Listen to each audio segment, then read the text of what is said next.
بسم اللہ الرحمن الرحیم۔ آج کی اس ویڈیو میں ہم آپ کو بتائیں گے کہ ایک مہمان کیسے اپنا رزق ساتھ لے کر آتا ہے۔ ایک گاؤں میں ایک شخص کی اپنی بیوی سے لڑائی ہو گئی۔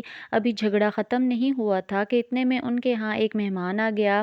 خاوند نے اسے الگ کمرے میں بٹھا دیا اور بیوی سے کہا کہ فلاں رشتہ دار مہمان آیا ہے، اس کے لیے کھانا بناؤ۔ وہ غصے میں تھی اور کہنے لگی کہ نہ تمہارے لیے کوئی کھانا ہے اور نہ ہی تمہارے مہمان کے لیے۔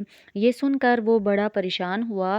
لڑائی تو ہماری اپنی ہے، اگر رشتہ دار کو پتہ چل گیا تو ایسے ہی باتیں بنیں گی، لہٰذا خاموشی سے آ کر مہمان کے پاس بیٹھ گیا۔ اتنے میں اسے خیال آیا، چلو بیوی اگر روٹی نہیں پکاتی تو سامنے والے ہمارے ہمسائے بہت اچھے ہیں، خاندان والی بات ہے، میں انہیں ایک مہمان کے لیے کھانا پکانے کے لیے کہہ دیتا ہوں۔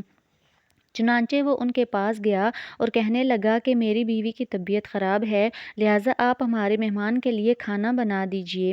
انہوں نے کہا بہت اچھا، جتنے آدمیوں کا کہیں کھانا بنا دیتے ہیں۔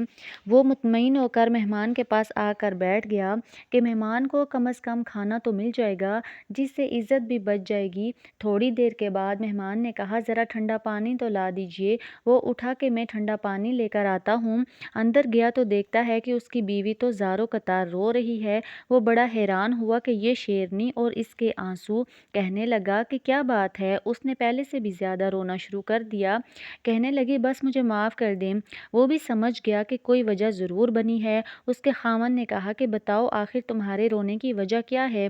تم ایسے کیوں رو رہی ہو؟ بیوی نے کہا پہلے مجھے معاف کر دیں، پھر میں آپ کو بات سناؤں گی۔ خیر اس نے کہہ دیا کہ جو لڑائی جھگڑا ہوا ہے میں نے وہ دل سے نکال دیا ہے اور تمہیں معاف کر دیا ہے۔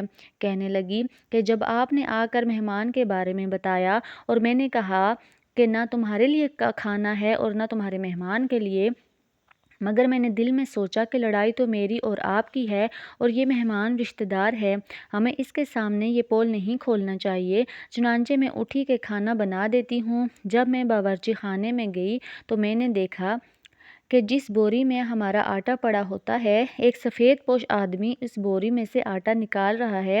میں یہ منظر دیکھ کر سہم گئی۔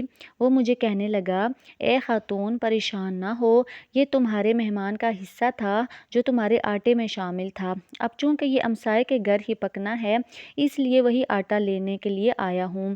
اس واقعے سے یہ ثابت ہوتا ہے مہمان بعد میں آتا ہے جبکہ اللہ تعالیٰ اس کا رزق پہلے بھیج دیتے ہیں۔